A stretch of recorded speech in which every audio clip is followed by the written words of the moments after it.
कर रहे हैं, हम पूरे हर्ष उल्लास के साथ गीत गा रहे हैं, लेकिन असल में आजादी आज कहाँ है? आज जो अटल बिहारी वाजपेयी कहते थे अपनी कविता में कि कलकत्ता के फुटपाथों में नंगे बदन जो आंधियां सहते हैं, उनसे जाकर पूछो 15 अगस्त के बारे में क्या कहते हैं। आज में सूर्या हफ्ता के साथ जो इनकाउंटर हुआ है वो अभी वही सवाल कर रहा है। उनके परिजनों से मिले, उनकी पत्नी से मिले, ठीक हमारे बगल में बैठी है उनकी पत्नी, उनकी माता बैठी है, उनके दो भाई बैठे हैं। उन्होंने यही कहा कि जो हाल ही में एक माइंस में गोली कहीं चला, उसी घटना को लेकर पुलिस दबाव बना रही थी सरेंडर करने को लेकर। एक बात जान लीजिए, अगर किसी माइंस में किसी कंपनी की घटना है तो मैं कहूंगा आज आपके माध्यम से पूरे राज्य को सूर्या जैसे नौजवानों का समर्थन करना चाहिए। अगर ये किसी के साथ, किसी महिला के साथ दुर्व्यवहार की बात आती, किसी किसान के दूसरे साथ दुर्व्यवहार की बात आती, तो आप सूर्या भाई को गलत कह सकते थे, आप सूर्या को गलत कह सकते थे। लेकिन कंपनी का प्रसंग है तो आपको भी जान रहे हैं कि ईस्ट इंडिया कंपनी और आज की कंपनी में कोई अंतर नहीं है, केवल नाम बदला।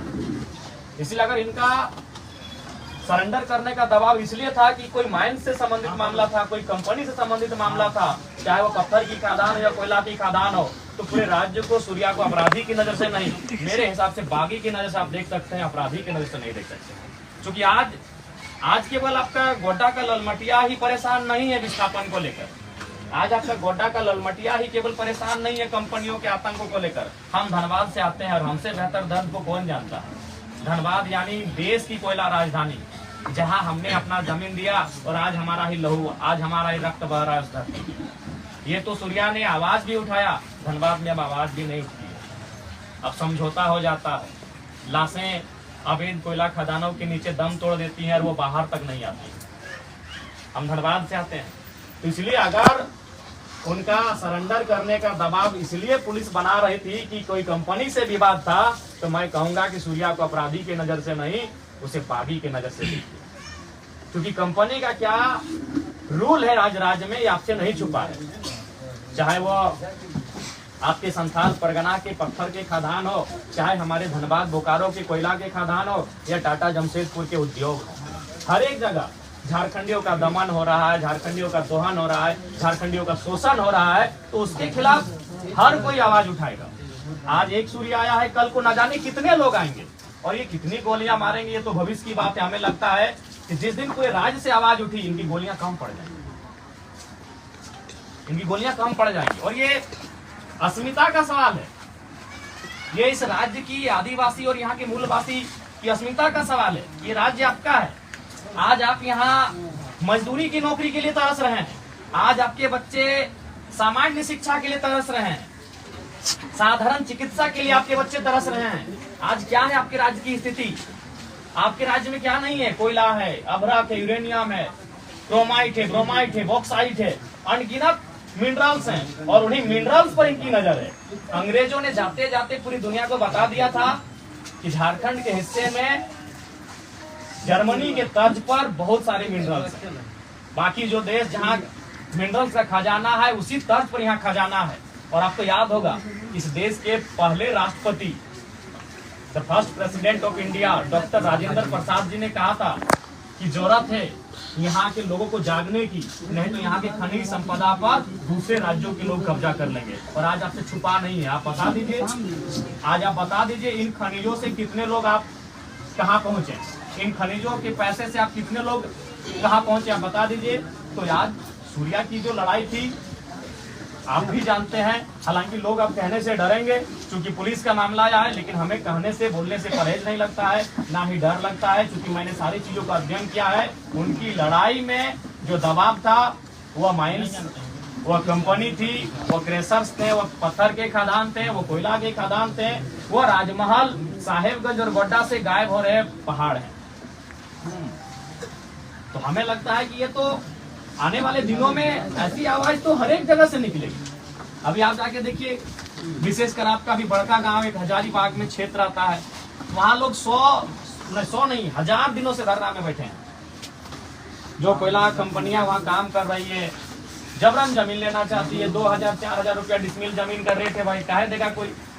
तो ये जो विषय, इसको लेकर आज आप सूर्या को देखें कि उनका इनकाउंटर तक किया कर दिया गया। यह विषय राज्य के हर एक क्षेत्र में है, लेकिन लोगों ने समझौता कर लिया है, लोगों ने कंप्रोमाइज कर लिया है कि जो हो रहा है होने दो, क्योंकि हम लड़ नहीं पा रहे हैं। लड़ इसलिए नहीं पा रहे कि आपको भी मालूम है, आज सत्ता जिनके पास है, पुलिस जिनके पास है, सरकारें जिनके पास है, वो इस राज्य को चला रहे हैं। ये नाम के मैं आपको बार बार कहूंगा, हेमंत बाबू लाख कहें कि आदिवासी का बेटा है, आदिवासी की सरकार है, लेकिन ईमानदारी से कहिए चला कौन रहा है? आज यहाँ भारी संख्या में मैं चुकी है, आप अनुभव करिए चला कौन रहा है इस राज्य को। नहीं मैं यही आप नाम किसी का, मैं क्योंकि किसी का नाम जब सामने नहीं आया है और उसका जब जांच पड़ताल नहीं हुआ है, तो मैं नाम लिए बिना आज मान के चले हेमंत दादा का सीट है बरहेट है ना, वो तो रांची में रहते हैं, लेकिन चला कौन रहा है? आज संथाल परगना को चला कौन रहा है? आज राज्य को चला कौन रहा है? आज इस राज्य को कौन चला रहा है? संथाल परगना को कौन चला रहा है? बरहेट को कौन चला रहा है? ये आपसे भी नहीं छुपा है। इसलिए आज ये जो घटना घटी, जिसने सवाल खड़े किए हैं, ये यही घटना है कि सूर्या वो शख्स था जो कंपनियों के गेट के बाहर खड़ा होकर कहता था कि आप काम सेकंड कीजिए, पहले एजुकेशन और हेल्थ की बात कीजिए। वो जाके कंपनी वालों से कहता था कि आप पहले हमारे गांव में स्कूल खोलिए, आप पहले हमारे गांव में अस्पताल खोलिए, फिर आप कंपनी का काम करिए, हम मना नहीं कर रहे। ये आप भी जानते हैं। आज राजमहल की पहाड़ियों का क्या हश्र हुआ, ये आप भी जानते हैं। आज गोड्डा के जंगलों का क्या हश्र हो रहा है, ये आप भी जानते हैं। आज कोयला खनन के नाम पर क्या हश्र हुआ, ये आप भी जानते हैं। तो इसलिए ये बहुत सवाल खड़ा करता है। उनके शरीर को आपने देखा, अगर गोली लगी थी तो शरीर जला कैसे, और जला ऐसे है, आपको भी मालूम है, आपने भी कभी देखा हो किसी को अगर आग झुलसता है, गरम खाना, गरम दूध, गरम तेल अगर बॉडी में गिरता है या फिर कोई करंट लगता है, तो जैसा बॉडी छिल जाता है वैसा छिला हुआ कैसे? बिल्कुल सवाल होता है। आपने भी उनके पार्थिव शरीर को मरने के बाद उनके शरीर को देखा होगा, या तो फोटो में या तो सामने आके। उस शरीर में जला हुआ निशान तभी या तो आग से झुलस जाए या फिर करंट लगे, इलेक्ट्रिसिटी लगे। ये तो सवाल। दूसरी बात सीआरपीसी धारा 46 और धारा 49 कहती है, हालांकि नियमता टोटली नहीं, लेकिन वो कहती है कि अगर कोई व्यक्ति जिसपे आपको संदेह है कि उसका पूर्व से किसी असामाजिक कार्य में गतिविधियां रही हैं, तो कम से कम उसका हाथ भी बांधा जाता है। हाथ तो बांधा नहीं था, अगर हाथ बांधा हुआ था तो आप तो ये बहाना भी नहीं बनाते कि बंदूक छीन के भाग रहा था। 46 और 49 के अनुसार हाथ बांधना भी है, यानी हाथ भी इनका नहीं बांधा गया। जिस जगह पे घटना घटी वहां कोई और घायल होने की सूचना तक नहीं है। अगर इनके साथी इन्हें छुड़ाने के लिए आए थे या फिर ऐसा कोई कृत्य हुआ था तो और कुछ घटनाएं जख्म की सामने आनी चाहिए थी, लेकिन ऐसा कुछ नहीं हुआ है। तो ये स्पष्ट है। अब वो दबाव देने वाले कौन हैं ये मुझे नहीं मालूम है, वो जांच का विषय है। इसीलिए राज्य सूर्या हांसदा की इस एनकाउंटर पर सीबीआई जांच की मांग करता है। सीबीआई जांच हो, दूध का दूध पानी का पानी हो। अगर सीबीआई जांच से ये लगे कि हाँ सूर्या की असामाजिक गतिविधियों में सक्रियता थी, तो परिवार भी अपने आप को सांत्वना दे लेंगे। क्योंकि हमने झारखंड के कई परिवारों को देखा है कि अगर उनके परिवार से कोई बेटा या बेटी अगर असामाजिक कार्यों में संलिप्त रहे हैं तो उन्होंने पार्थिव शरीर को लेने से बहुत बार मना कर दिया है। कई ऐसे बेटा बेटी का मैंने नाम पढ़ा है, मैंने देखा है कि अगर उनका गतिविधि असामाजिक कार्यों में रहा है तो वो खुद कहते हैं कि भाई जो हुआ अब उसके नियति में था, बिल्कुल लगा। लेकिन इसके पहले सीबीआई की जांच हो, अगर उससे लगे और उसमें अगर कोई दोषी पाए जाते हैं, चाहे पुलिस प्रशासन ही क्यों ना हो, उन पे कार्रवाई होनी चाहिए। आज क्योंकि हमने भी वीडियो में देखा जो डीएसपी साहब थे वो शायद वही रील वाले डीएसपी साहब है ना, हम उनको व्यक्तिगत नहीं जानते। मैं उस डीएसपी साहब को व्यक्तिगत नहीं जानता हूँ, लेकिन उनको रील का बड़ा शौक है।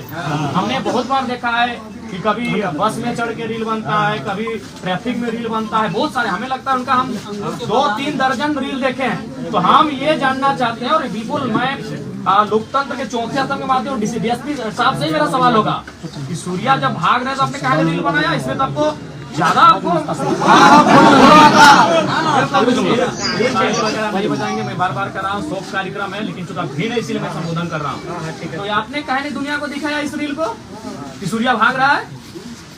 जब आपने उसके बाद के वीडियो को दिखाया, पुलिस आ रही है, बॉडी लेके जा रही है, तो भागने का एक वीडियो बना देते, चूंकि तो रील वाले डीएसपी है। आपने भी देखा है, मैं इनको नाम से नहीं जानता, मैंने देखा वीडियो में रील वाले डीएसपी साहब है। जो भी हम उनको नाम से, उनसे कोई हमारी शत्रुता भी नहीं है। जो भी आप अपने पढ़ाई के दम पर आए हैं उनका हम सम्मान करते हैं कि वो डीएसपी है। लेकिन सवाल है, मैं उनका सम्मान करता हूँ कि वो डीएसपी है, पढ़ लिख के वहां तक आए हैं। लेकिन सवाल ये है कि आप हर चीज का रील बनाते हैं, रील इसमें भी दिखा देते कि सूर्या भाग रहा है। आप जो आरोप लगा रहे हैं कि भाग रहा था, भागने पे नहीं इनकाउंटर होता है, तब भी आप दिखा देते। और दूसरा बात, अगर वो भाग रहा था तो गोली तो पीठ पे होनी चाहिए थी, पेट पे कैसे?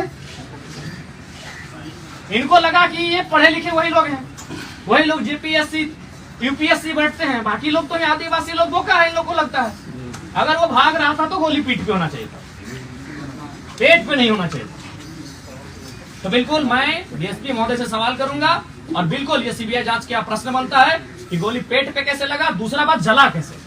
और जला उस तर्ज पे है जैसे, मैं फिर रिपीट करूंगा कि इलेक्ट्रिसिटी वायर से टच होने से जलते हैं, गरम दूध के गिरने से जलते हैं, गरम तेल के, गरम चाय के, कोई भी गरम खाना अगर बॉडी पे गिरता है और जैसा शरीर जलता है वैसा बॉडी जला है। सीबीआई जांच हो, सीबीआई जांच हो। बिल्कुल ये लोकतांत्रिक भारत है। लोकतांत्रिक भारत में कोई अगर अपराध भी करता है तो उसे अपने वकील के साथ बहस करने का अधिकार है। ये लोकतांत्रिक भारत है। आप किसी पे सीधा कोई ठप्पा नहीं दे सकते हैं। कोई कितना भी बड़ा पेशेवर अपराधी क्यों नहीं होता है, लोकतंत्र उसे भी अपना पक्ष रखने की, अपने बात रखने की, अपना वकील रखने की आजादी देता है। तो सूर्या तो अनाथ बच्चों का विद्यालय संचालन करने वाला व्यक्ति था। सूर्या तो यहाँ के लोगों के लिए आवाज उठाने वाला व्यक्ति था। और एक सवाल मैंने बार बार कहा, अब कुछ देर के लिए हम मान भी लें कि सूर्या का संबंध किसी असामाजिक तत्व से था, तो सवाल ये भी है, क्योंकि हम ये मानते हैं कि अगर कोई चोर के साथ रहता है तो उसे चोर कहते हैं। यदि कोई किसी को आत्महत्या करने के लिए उस्काता है तो जो उस्काता है वो भी दोषी होता है। यदि कोई, तो यहाँ किन कारणों से सूर्या असामाजिक गतिविधियों में गया, जिन लोग इन कारण में हैं, क्या उनपे आप कानूनी शिकंजा कसेंगे? क्या आप उन पत्थर खदानों के मालिक, वो कोयला खदानों के मालिक जो अवैध रूप से यहाँ खनन का काम कर रहे हैं, क्या पुलिस अपना दंडात्मक कार्रवाई उन पर करने का हौसला रखती है, उन पे करने का हिम्मत रखती है? हम ये नहीं जानते भाई कि कोई अगर किसी को आत्महत्या के लिए उस्काए तो जो उस्काता है वो भी गुनहगार होता है। तो सूर्या अगर असामाजिक गतिविधियों में आया तो जिन लोगों के कारण आया, जिन लोगों के अन्याय के कारण आया, जिन लोगों के अत्याचार के कारण आया, क्या ये पुलिस प्रशासन, उनमें हिम्मत है, उनमें सामर्थ्य है कि उनके खिलाफ कोई कार्रवाई करे? उनके खिलाफ भी तो कार्रवाई होनी चाहिए। आदिवासी राज्य में एक आदिवासी व्यक्ति मुख्य धारा से विपरीत हो रहा है, किसी असामाजिक गतिविधियों की ओर आकर्षित हो रहा है, तो जिनके कारण हो रहा है उनपे एफआईआर कब कर रहे हैं, उनपे कानूनी शिकंजा कब कस रहे हैं, उनपे आप अपना दंडात्मक कार्रवाई कब कर रहे हैं? ये बहुत बड़ा सवाल है। असल में ये है कि आप अगर समझौता कर लें तो आप दुनिया में जी सकते हैं, चल सकते हैं। आप अगर विपरीत जाकर आवाज उठाते हैं तो आपका हश्र क्या होगा ये आपसे छुपा नहीं है। आज कई पहाड़ नहीं है तो जिनके कारण नहीं है, क्या उनपे कोई कानूनी कार्रवाई होगी? आज कई चीजें ऐसी हैं जिन पर क्रॉनिक कैपिटलिस्ट ने कब्जा कर लिया। मैं फिर बार कह रहा हूं कि मैं कैपिटलिस्ट के खिलाफ नहीं, मैं क्रॉनिक कैपिटलिस्ट के खिलाफ हूं। क्रॉनिक कैपिटलिस्ट उसको कहते हैं जिनमें आईएएस, आईपीएस और मिनिस्टर के संरक्षण से, जिसमें बड़े बड़े लोगों के संरक्षण से लोग एक असमानता की खाई को उत्पन्न करते हैं।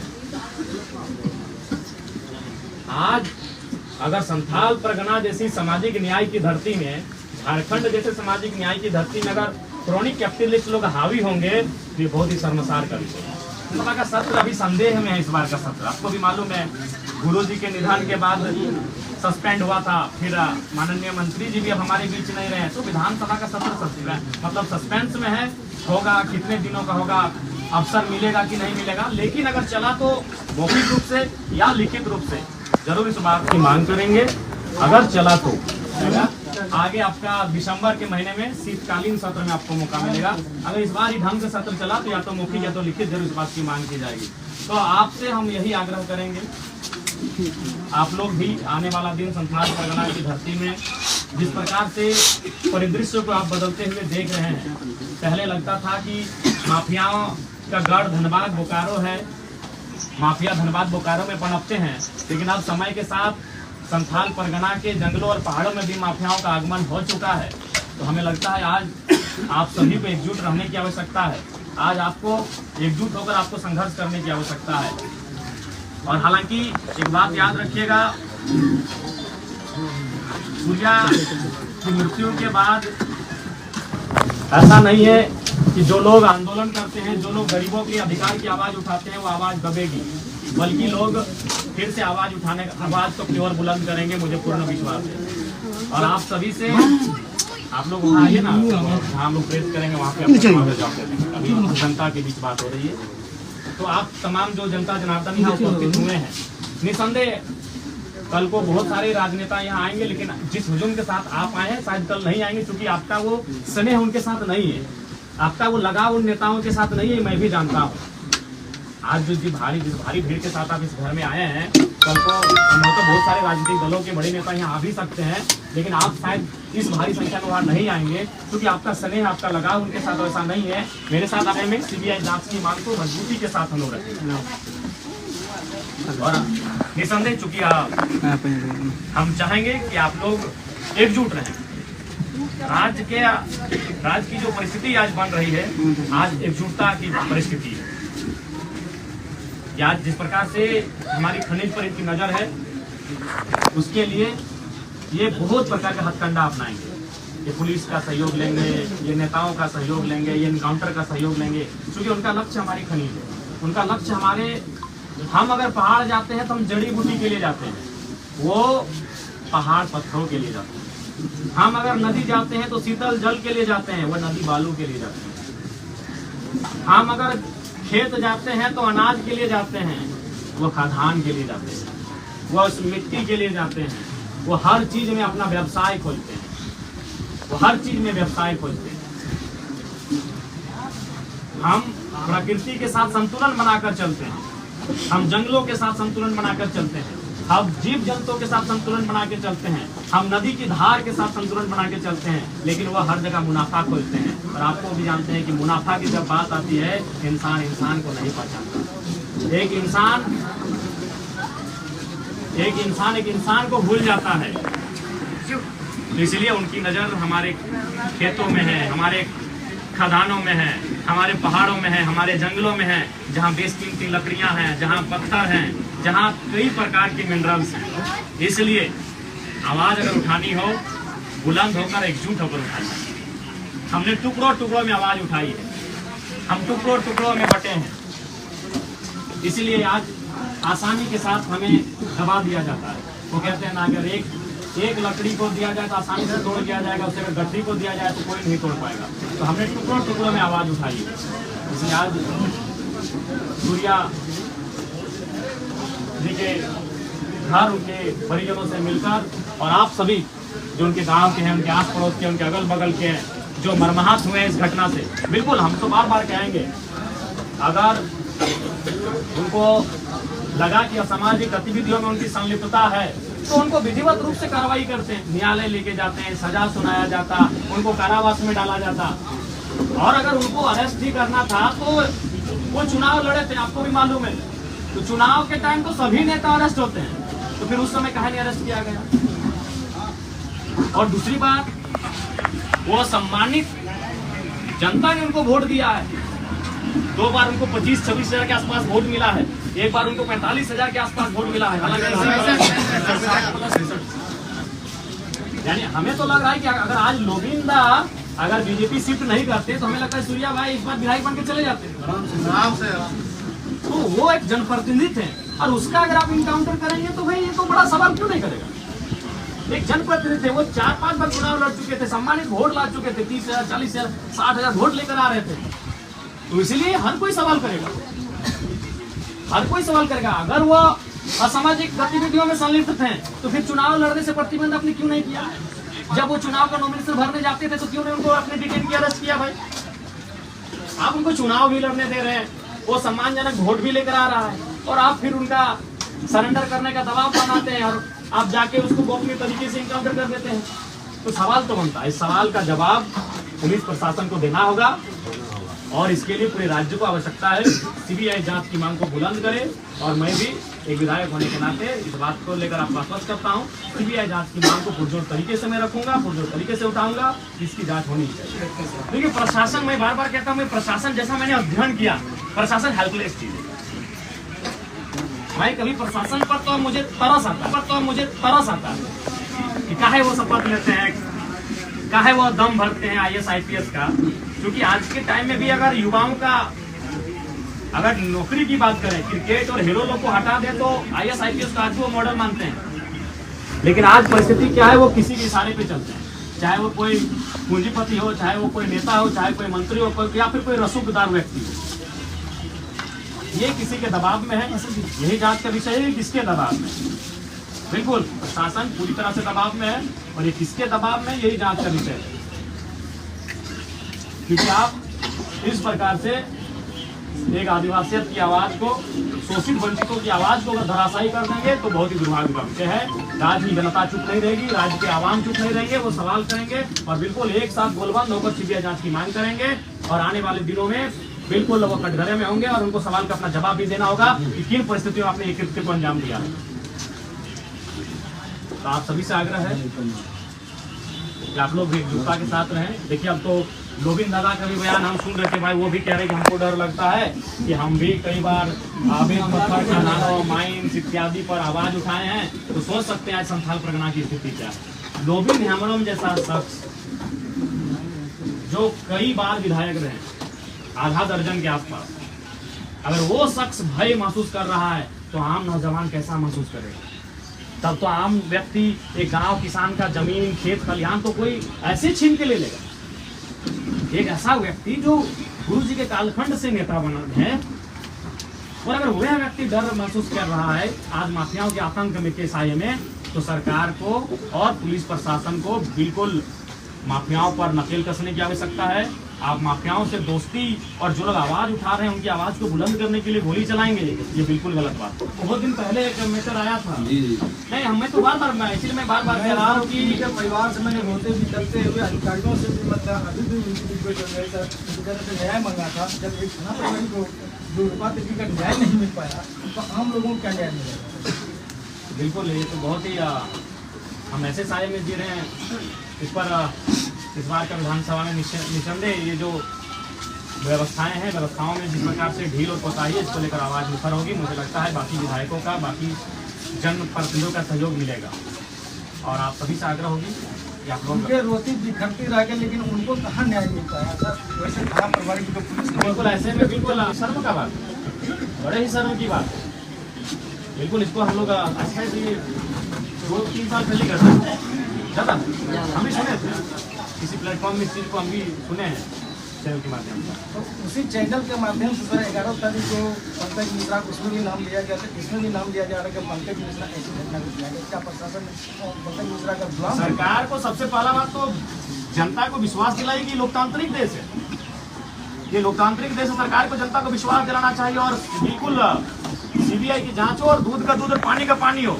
कौन क्या है, किसका संलिप्तता है, किसने क्या किया, सारी चीजें जनता के बीच आनी चाहिए। और मैं बिल्कुल इस बात को लेकर मुखरता के साथ में आवाज पर रखूंगा। और साथ ही अभी हम लोग जैसा सुन रहे हैं कि यहाँ 200-300 बच्चे, शायद अनाथ बच्चे पढ़ते थे, तो मैं आप सभी से आग्रह करूंगा कि जो लोग सक्षम है, क्योंकि हम जान रहे हैं कि झारखंड में अभी सक्षम लोग कहाँ रहे, सक्षम जिस